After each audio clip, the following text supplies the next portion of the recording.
2027 থেকে প্রথম ও ষষ্ঠ শ্রেণীতে নতুন কারিকুলাম, শঙ্কায় শিক্ষাবিদরা।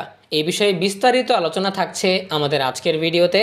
যারা এখনও আমাদের চ্যানেলটিকে সাবস্ক্রাইব করনি তারা এখনই সাবস্ক্রাইব করে রাখো, তাহলে পড়াশোনার সকল তথ্য এবং পরামর্শ সবার আগে পেয়ে যাবে। 2027 সাল থেকে প্রথম ও ষষ্ঠ শ্রেণীতে নতুন শিক্ষাক্রম চালুর পরিকল্পনা নিয়েছে সরকার, কিন্তু শিক্ষা কমিশন গঠন ও শিক্ষানীতি চূড়ান্ত না করে নতুন কারিকুলামের দিকে গেলে সেটাও ব্যর্থ হওয়ার শঙ্কা প্রকাশ করেছেন শিক্ষাবিদরা। কারিকুলাম বাস্তবায়নের আগে পাইলটিং প্রক্রিয়ায় যাবে কি না সেটা নিয়ে এখনও সিদ্ধান্তহীনতায় এনসিটিবি।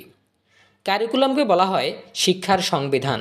সংবিধান দিয়ে যেমন রাষ্ট্র পরিচালনা করা হয়, তেমনি কারিকুলামকে ঘিরে চলে দেশের পুরো শিক্ষা ব্যবস্থা। আগামী প্রজন্ম কিভাবে গড়ে উঠবে তার পুরো রূপরেখা থাকে সেখানে। বাংলাদেশ জন্মের পর থেকে এখন পর্যন্ত দেশের কারিকুলাম পরিবর্তন হয়েছে বহুবার।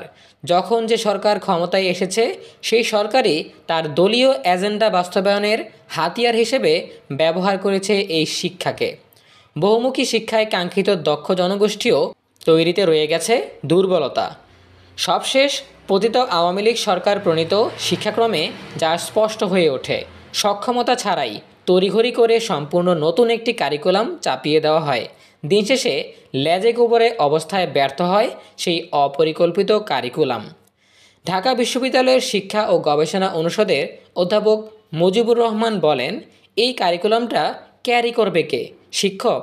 ওইরকম শিক্ষক, ওইরকম ইনফ্রাস্ট্রাকচার ছিল না বলেই কিন্তু ওই কারিকুলামটা ফেল করেছে। অন্তর্বর্তী সরকার ক্ষমতা গ্রহণের পর সেই কারিকুলাম বাতিল করে ফিরে যায় 2012 সালের পাঠ্যক্রমে। এ অবস্থায় 2027 সাল থেকে শ্রেণীকক্ষে আবারও নতুন শিক্ষাক্রম চালুর পরিকল্পনা হাতে নিয়েছে সরকার।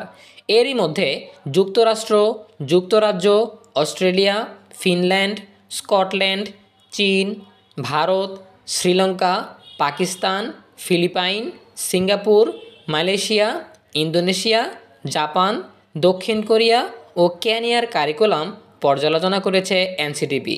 কিন্তু সেই নতুন কারিকুলাম প্রণয়নের কাজ এখন কতদূর?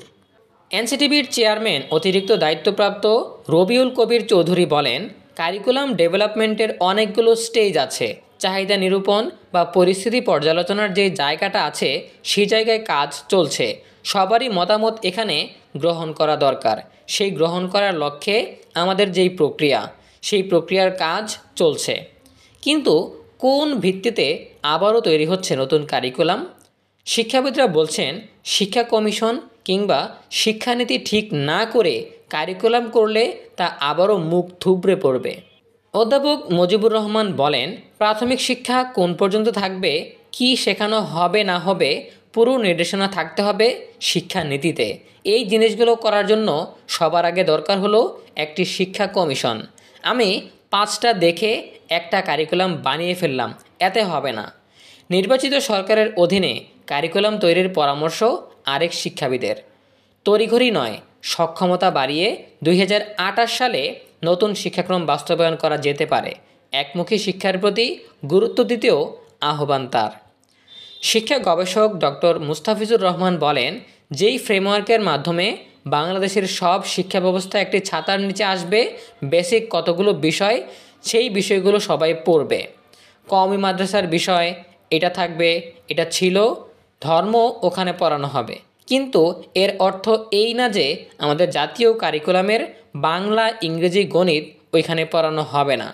তেমন কোনো পরীক্ষা নিরীক্ষা ছাড়া বারবার পাঠ্যক্রম পরিবর্তনে শিক্ষার মান নিচের দিকেই নামছে বলে মনে করেন সংশ্লিষ্টরা।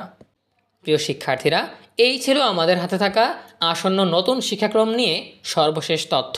এ বিষয়ে তোমাদের নিজস্ব মতামত জানাতে পারো কমেন্টে। দেখা হবে পরবর্তী আপডেট নিয়ে নতুন কোনো ভিডিওতে।